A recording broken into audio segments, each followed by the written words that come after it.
Aujourd'hui, j'ai envie de vous parler de la relation fournisseur. C'est quoi la relation fournisseur? La gestion de la relation fournisseur, souvent abrégée en SRM, Supplier Relationship Management, est un aspect fondamental du métier d'acheteur, qui dépasse largement la simple transaction commerciale. C'est une démarche stratégique qui consiste à gérer de manière proactive les relations avec les fournisseurs de l'entreprise afin de maximiser la valeur mutuelle sur le long terme. Le SRM implique tout d'abord l'identification et la segmentation des fournisseurs en fonction de leur importance stratégique. Cela permet aux acheteurs de déterminer quel niveau d'attention et de ressources doit être alloué à chaque relation. Les fournisseurs peuvent être classés en plusieurs catégories, telles que stratégiques, importants, réguliers, marginaux ou critiques, à risque, en fonction de leur impact sur l'activité de l'entreprise. Une fois cette segmentation réalisée, l'acheteur et son organisation travaillent à établir des relations solides et durables avec leurs fournisseurs clés. Cela se traduit par la mise en place de communications régulières, des réunions de suivi, des visites sur site et l'utilisation d'indicateurs pertinents de pilotage pour mesurer la performance, pour l'évaluer. Cette gestion de la relation fournisseur encourage également la collaboration et l'innovation en impliquant les fournisseurs dans le développement des nouveaux produits, des nouveaux services et des processus. En travaillant étroitement avec les fournisseurs stratégiques, les entreprises peuvent bénéficier de leur expertise, de leur créativité, ce qui peut conduire à des avantages compétitifs significatifs. L'acheteur doit aussi gérer les risques associés à chaque fournisseur et chercher à les diminuer. Les risques peuvent être de nature financière, opérationnelle, liés à la réputation, entre autres. La mise en place de plans d'action et une bonne compréhension des chaînes d'approvisionnement sont essentielles pour anticiper et réagir efficacement en cas de perturbation. Les principes de la responsabilité sociétale des entreprises, la RSE, jouent également un rôle majeur dans cette gestion de la relation fournisseur. Il est de plus en plus attendu que les acheteurs s'assurent que leurs fournisseurs adhèrent à des normes éthiques en matière de travail, d'environnement et de gouvernance. Finalement, une bonne gestion de la relation fournisseur contribue à obtenir des conditions commerciales avantageuses. Mais son but va bien au-delà. Elle vise à créer une chaîne de valeur optimisée et robuste, bénéfique tant pour l'acheteur que pour le fournisseur, dans une perspective de progrès et de succès partagé. Pourquoi c'est important? C'est important parce que cette relation entre les acheteurs et les fournisseurs a changé ces dernières années. Comme je l'ai dit dans cet article, le pouvoir change de camp. Les fournisseurs ont pris le pouvoir et désormais, votre qualité de gestion de relation peut aussi impacter durablement les performances attendues des fournisseurs, voire même vos relations tout simplement. Chacun de vos principaux fournisseurs évalue également la qualité de la relation avec vous. Je travaille avec de nombreuses directions commerciales et je suis toujours épaté avec quelle précision et justesse ils mesurent cette relation et ainsi évaluent la maturité et la manière dont vous allez faire du business ensemble. N'oubliez pas de vous abonner et de liker cette vidéo et de la partager si vous l'avez aimée. C'est très important pour moi. Alors, que constatons-nous au sein des organisations achats?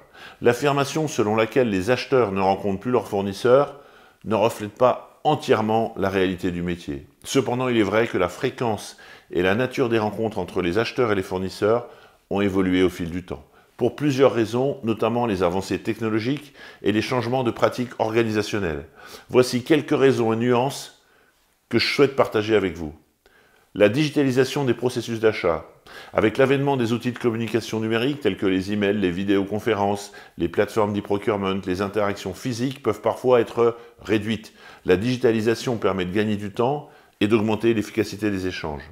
L'optimisation des coûts et du temps. Les rencontres en personne, bien qu'elles soient très bénéfiques pour construire des relations de confiance et pour l'évaluation des capacités du fournisseur, peuvent aussi représenter un coût significatif en termes de temps et d'argent. Les entreprises cherchent donc à rationaliser ces rencontres. La globalisation des chaînes d'approvisionnement. Dans un contexte de mondialisation, certains fournisseurs se trouvent à l'autre bout du monde, ce qui rend les visites moins fréquentes en raison des coûts et de la complexité logistique associée au déplacement. Enfin, les crises sanitaires. Dans le contexte d'une crise sanitaire comme celle que nous avons connue avec le Covid, les rencontres physiques ont été limitées pour des raisons évidentes de santé publique, ce qui a accéléré la transition vers des formes de communication virtuelle. L'efficacité accrue des outils de suivi de performance. Avec ces systèmes de gestion modernes, les acheteurs peuvent surveiller la performance de leurs fournisseurs en temps réel, sans rencontre physique. Les indicateurs, les KPIs, les tableaux de bord et les systèmes d'évaluation automatisés fournissent maintenant des données précieuses qui facilitent le monitoring à distance. La pression sur les ressources internes. Les acheteurs gèrent souvent de nombreux portefeuilles de dépenses et de nombreux portefeuille de fournisseurs, et les restrictions en termes de ressources humaines peuvent limiter leur capacité à effectuer des visites et des rencontres régulières. En définitive, bien que la fréquence des rencontres entre les acheteurs et les fournisseurs ait pu diminuer pour certaines entreprises ou dans certaines circonstances, elle reste un élément crucial de la gestion de la relation fournisseur lorsque la situation l'exige. Les acheteurs adaptent leurs pratiques pour trouver un équilibre optimal entre efficacité opérationnelle et relations interpersonnelles solides avec leurs partenaires commerciaux. Mais c'est compliqué. Je ne dispose pas d'études sur ce point, mais sans trop me tromper, je crois que le temps consacré à rencontrer et à échanger avec les fournisseurs est devenu assez réduit. Dites-le moi en commentaire de cette vidéo. Combien de temps vous consacrez chaque semaine à échanger avec des fournisseurs? Alors que faire? Premièrement, dans votre organisation du temps, il est nécessaire de considérer cette activité comme importante et par conséquent de lui consacrer le temps nécessaire. Bien sûr, au début de l'histoire, vous aurez identifié chacun de vos fournisseurs, qu'ils soient panel, ceux avec qui vous travaillez, qu'ils soient prospects, ceux avec qui vous pourriez travailler, qu'ils soient stratégiques, qu'ils soient importants, qu'ils soient à risque. Bref, il vous faut taguer et identifier vos fournisseurs. Pour chacune de vos réunions ou d'échanges avec vos fournisseurs, vous allez ensuite stocker les principales informations. Je ne parle pas ici d'un compte-rendu exhaustif, mais bien d'informations qui peuvent avoir un intérêt pour vous, maintenant ou plus tard. Et d'ailleurs pour vous ou pour d'autres personnes de l'organisation. Ces informations doivent être stockées dans un outil ou permettant de les retrouver facilement et surtout de les partager. C'est sur la base de ces différents constats et des difficultés que vous rencontrez tous les jours que nous avons développé sur Ocaveo des fonctionnalités essentielles pour bien gérer la relation fournisseur. Je vais maintenant demander à Mathias, notre responsable de produit, de vous montrer comment Ocaveo peut vous aider à bien gérer la relation fournisseur. Bonjour à toutes et à tous, je suis Mathias, responsable de produit pour Ocaveo. Merci Fabrice pour l'introduction sur le thème de la relation fournisseur que je vais maintenant tâcher d'illustrer sur notre plateforme. Alors pour cela, je me trouve, comme vous le constatez, dans le module fournisseur, il est bien nommé, et je vais me rendre tout de suite dans la base fournisseur pour évoquer un premier sujet quand on parle de relation fournisseur. Il s'agit d'identifier les fournisseurs sur lesquels on va concentrer ses efforts. Alors pour ça, dans Ocaveo, vous avez la possibilité, pour commencer, de filtrer les fournisseurs de votre panel, c'est-à-dire ceux avec lesquels vous travaillez, vous avez récemment travaillé. Et vous avez également deux notions importantes pour mettre du relief dans votre base fournisseur. En effet, vous pouvez identifier des fournisseurs stratégiques et ou préférentiels. Et encore une fois, c'est probablement sur ceux-ci que vous allez concentrer vos principaux efforts. Par ailleurs, et c'est le second point que je voulais aborder avec vous, vous disposez d'un tableau de bord qui vient récapituler les différents risques associés à votre base fournisseur.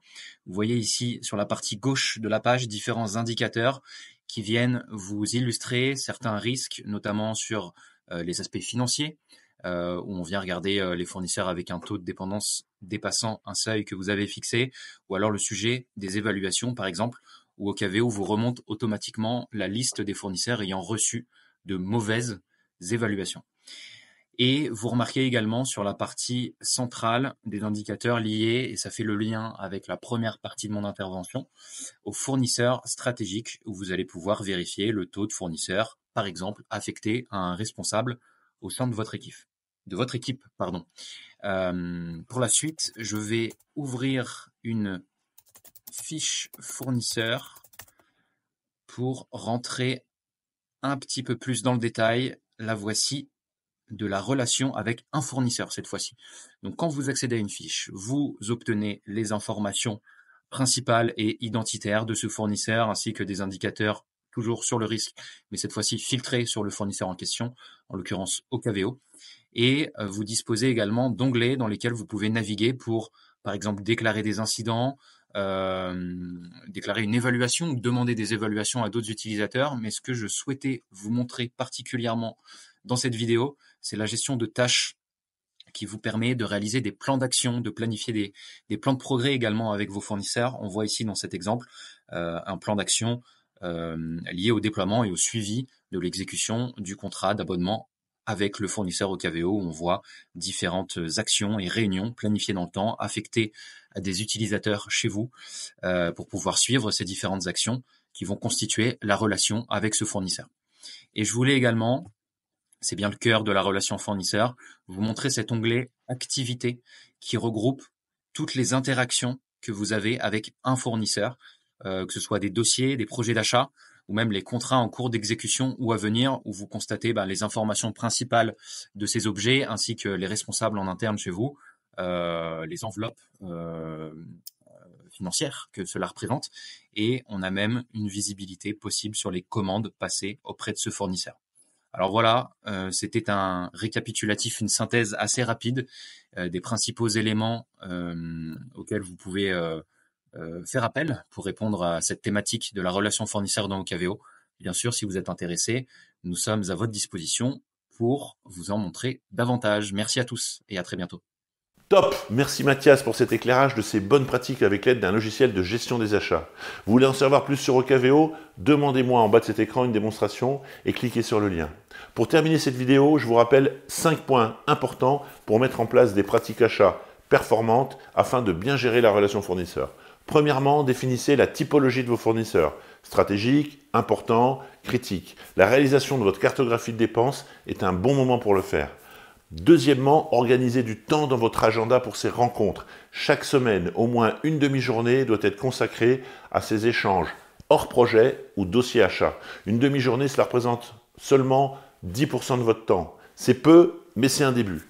Troisièmement, notez et conservez les informations essentielles dans votre système, idéalement dans un outil collaboratif, voire un logiciel de gestion des achats ou un SRM.